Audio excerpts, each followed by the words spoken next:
कोलकाता स्थित भारत सरकार सत्यजीत राय film and television institute ठारे अनुष्ठित अर्कुरिया चलचित्र उत्सव में प्रख्यात सिने निर्देशक हिमांशु शेखर खटुआ निर्देशित शून्य स्वरूप चलचित्र प्रदर्शित होईछि। एक कार्यक्रम में केंद्र सूचना प्रसारण विभाग सचिव संजय जाजू, निर्देशक हिमांशु शेखर खटुआ एवं रजिस्ट्रार सुश्रुत शर्मा, डीन विपिन विजय प्रमुख उपस्थित थिले। सूचना प्रसारण सचिव श्री जाजू कहिथिले एभली मूल्यबोध भित्तिक चलचित्र को देखि से अभिभूत। ए चलचित्र को भारत सरकार संरक्षण करिसेंती। से एसआरएफटीआई निर्देशक श्री खटुआ भूमिका एवं तांकर सर्जनात्मक दिग को भूयसी प्रशंसा करथिले। एसआरएफटीआई रो विभिन्न विभाग एवं प्रमोद पति cinema art and technology museum को परिदर्शन करथिले। एक सप्ताह मध्य प्रदर्शित 18टी चलचित्र मध्यरु एकमात्र एही ओडिया चलचित्र शून्य स्वरूप प्रदर्शित होइथिला। Actually, a great feeling. We have come here. I'm part of Arcura, archiving, curating, and restoring. You know, these are all masterpieces, part of our film heritage, and it's very important that we preserve them for eternity, because these creations actually hold not just promise for the future, but it also allows us to have a look at the past. And as they rightly say, you should never forget your past, and future is only going to be a reflection of what has already happened in the past.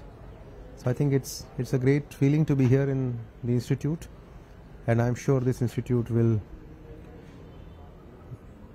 continue to grow. एटा बड़ा सुखर कथा। दीर्घ 25 वर्ष पर आमे शून्य स्वरूप देखिलु screen रे। सिनेमा पूरा नष्ट हो जाइथिला, कोनो से प्रिंट भी नथिला। नेगेटिव मो पाखरे थिला, मु चेष्टा करिथिली किंतु ता देर कॉपी करि पार नथिली। किंतु वर्तमान जहाँ भी हो फिल्म आर्काइव्स ऑफ इंडिया से माने इंडियन हेरिटेज मिशन अंडर रे ए सिनेमाटा को नेले एवं ताको डिजिटाइज करके एथर स्क्रीन हैला। एटा होची बड़ सुखर कथा। गोटे आर्टिस्ट रो निज क्रिएशन नष्ट हो गले जो कष्ट लागे सेइथिरु आज रिलीफ मिलला। मु धन्यवाद देवी ministry of information and broadcasting, government of India. से माने चेष्टा करिकरी से सिनेमाटा को उद्धार करिसंती एवं आज ये जो आमर आर्किया रिस्टोर्ड फिल्म फेस्टिवल ले सेटा 18टा सिनेमा भितर प्रदर्शित होईची। याठू बड़ी सुखर कथा और किछि न थाई पारे। शून्य स्वरूप हिमांशु सारंकर सुंदर गोटे ओडिया फिल्म देखिलु, खूब भल लागिला। आ ये खूब मानविकतार परिचय तादरे मिली। विभिन्न प्रकार किछि शिखिबार अछि तादरे। हिमांशु खटुआ निर्देशित आमर शून्य स्वरूप आमर जो चलचित्रटी आम देखिले बहुत बढ़िया है, बहुत भल भी लगिला, बहुत शिखिया भी अच्छी। शून्य स्वरूप खूब भल है, बहुत शिक्षणीय। तादिए ग्रामांचल सब ओडिशा ग्रामांचल सब किछि देखाई और बहीटा बहुत बढ़िया है। जिते गुड़िए से सृष्टि कर चलचित्र ओडिया चलचित्र सबगुड़िक किंतु सफल होईची।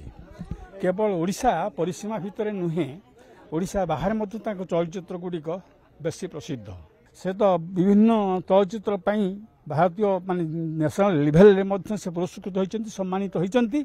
एवं से भली जने सिद्धहस्त निर्देशक एई भली एक चलचित्र को ये एक घटना विषय को लेकिन चलचित्र रे प्रतिपादित करिसंती।